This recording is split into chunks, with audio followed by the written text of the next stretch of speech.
ሰላም እንዴት አመሻችሁ? አንድ መረጃ ይዤላችሁ መጥቻለሁኝ። በቤልጂየም የምትኖሩ ሁላችሁም ትኩረት ልትሰጡት የሚገባ ነገር ነገ ኦገስት 12 ቀን 2026 የፀሐይ ግርዶሽ ይከሰታል።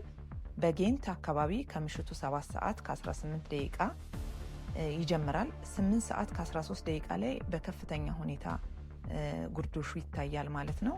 እናም 9 ሰዓት ከ5 ደቂቃ ላይ ያበቃል።